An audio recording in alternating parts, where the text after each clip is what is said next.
লাল lipstick দিলে শাস্তি, স্টাইলের বাইরে চুল কাটলে জেল, পশ্চিমা পোশাক পরলে জরিমানা, এমনকি মৃত্যুদণ্ড পর্যন্ত হতে পারে।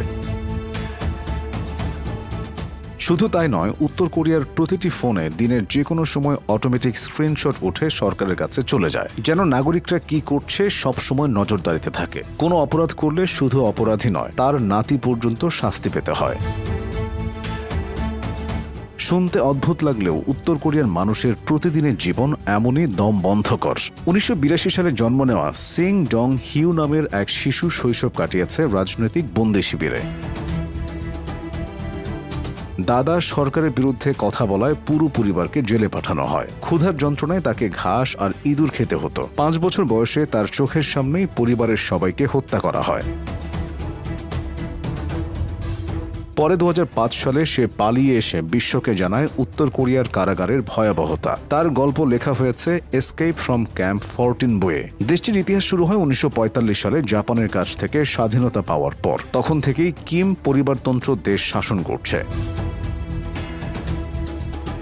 বর্তমানে কিম জং উন তার দাদা কিম ইল সুং এর উত্তরসূরি। স্কুলে পড়াশোনা বাধ্যতামূলক হলেও শিক্ষকরা ঘুষ না নিলে ভালো রেজাল্ট পাওয়া যায় না। কলেজে ভর্তি নির্ভর করে পরিবারের অবস্থার উপর। আর ছেলেদের জন্য অন্তত ১০ বছরের সেনাবাহিনীতে কাজ বাধ্যতামূলক।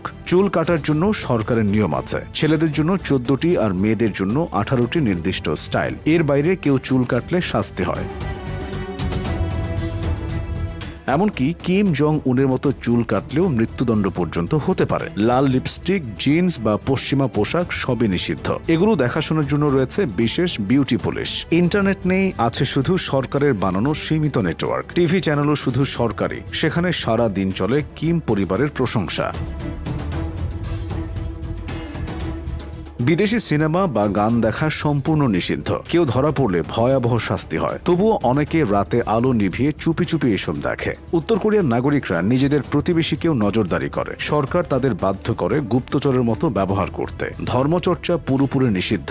অর্থনীতি এতটাই খারাপ যে পুরুষদের সরকারি চাকরির বেতন দিয়ে মাসে ১ কেজি চালও কেনা যায় না। ফলে সংসারের ৭০% আয় আসে মহিলাদের ছোটখাটো ব্যবসা থেকে।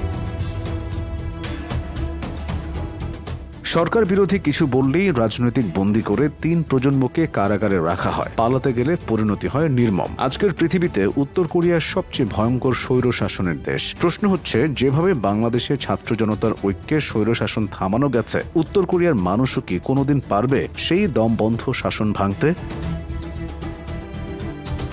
আমাদের ভিডিওগুলো যদি ভালো লেগে থাকে তাহলে অবশ্যই আমাদের ইউটিউব চ্যানেলটি সাবস্ক্রাইব করুন। লাইক, কমেন্ট, শেয়ার করে ছড়িয়ে দেওয়ার অনুরোধ রইল। আর ফেসবুক অথবা টিকটকে দেখে থাকলে ফলো দিয়ে সাথেই থাকুন। আপনাদের ভালোবাসা ও সমর্থনই আমাদের অনুপ্রেরণা। ধন্যবাদ।